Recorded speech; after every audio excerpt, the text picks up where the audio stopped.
Aujourd'hui, on parle de Sous la scène et de pourquoi c'est raté, mais aussi de pourquoi c'est une bonne nouvelle pour le cinéma français. Donc, Sous la scène est la nouvelle production française de Netflix sortie le 5 juin sur la plateforme. Ce film nous raconte l'histoire d'un requin qui a décidé, comme des millions de personnes, de prendre des vacances à Paris, ou plus exactement dans la Seine, et qui vient troubler le championnat du monde de triathlon par sa présence. Film du réalisateur Xavier Jeans, connu notamment pour les films Hitman, Budapest ou encore récemment Farang, qui cette fois-ci s'attaque à un film de requin. C'est d'ailleurs à ma connaissance le deuxième film de requin français après L'année du requin des frères Boukarma en 2022. Bon, on va pas laisser le suspense durer trop longtemps, je rejoins l'avis général de la critique pour dire que le film est vraiment raté. À commencer par son scénario, qui malgré un concept vraiment canon, n'arrive pas à exploiter le plein potentiel d'une idée qui était à la base vraiment très cool. Idée qui d'ailleurs était le même que le film Silure de Vincent Dietschy, qui est toujours en production depuis 2012 et qui parlait d'un gros poisson-chat se trouvant dans la Seine et terrorisant les habitants à l'approche des JO. Une action en justice est actuellement toujours en cours pour déterminer s'il s'agit d'un plagiat ou non. Pour revenir au film et à son scénario, le développement des personnages est beaucoup trop caricatural, ce qui rend les acteurs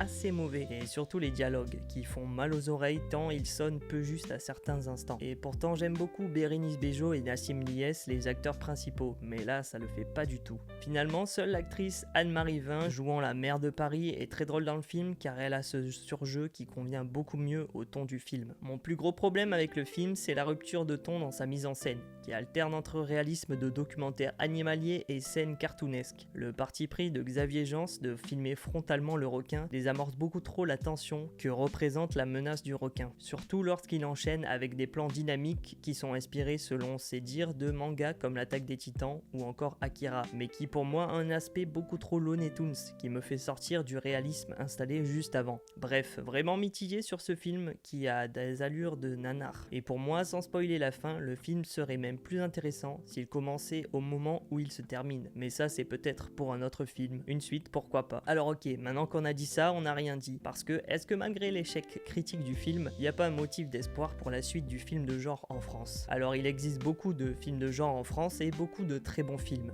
On peut citer Grave de Julia Ducournau ou encore son deuxième film Titane qui a eu la Palme d'Or à Cannes en 2021. Ou encore Teddy, un film que j'adore des frères Boukarma. Mais premièrement, on peut dire que Sous la scène est le film numéro 1 sur Netflix dans plus de 76 pays. Bon, je sais que tous les films qui sortent sur Netflix deviennent leur plus gros succès, donc on ne sait pas si c'est vrai ou si c'est juste de la com. C'est juste de la com. Plus que son succès, alors on peut alors regarder vers son budget, qui est de 20 millions d'euros. Ce qui est un assez gros budget en France. On peut se dire que pour un budget pareil, on serait en droit d'attendre mieux d'un tel film. Mais on peut aussi se dire que 20 millions ont été investis dans un film de genre, et ça c'est très encourageant car ça peut donner des idées à d'autres producteurs de faire pareil. Et plus on fera des films de genre, ou de films de requins en France, et plus il y aura de chances qu'il y en ait de bons qui sortent. Parce que le plus gros motif d'espoir, c'est qu'il y a des techniciens très compétents qui bossent sur ces films. Et je vous invite à regarder le making of du film après l'avoir vu. Premièrement, les acteurs sont très impliqués. Pour le tournage, Bérénice Bejo s'est entraînée 25 jours pour tourner les scènes en apnée à 9 mètres de profondeur. Scène qu'elle ne pouvait faire que très peu de fois car les répétitions de telles scènes peuvent être dangereuses pour le cerveau. Et sachez que 9 mètres est la limite car à 10 mètres de profondeur, il y a des risques de surpression pulmonaire. C'est tout l'oxygène qui vient des poumons en raison du fait d'être sous l'eau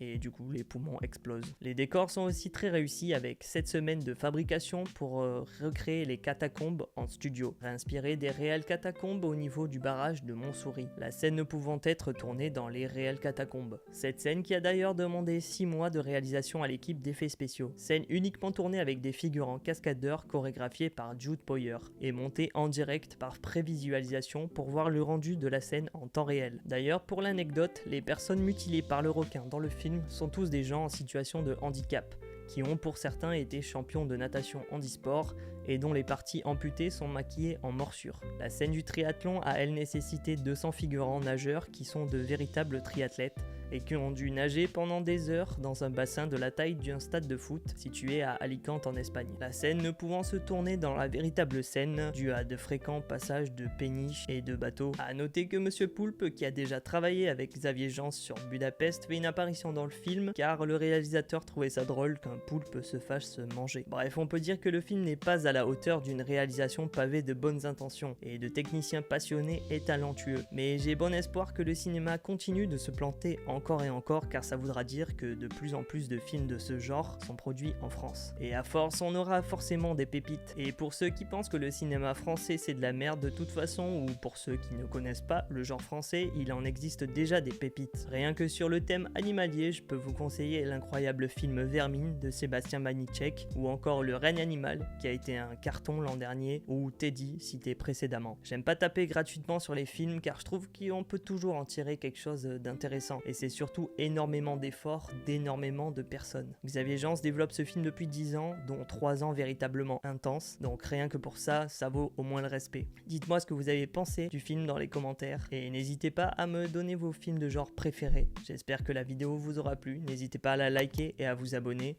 On se dit à la prochaine.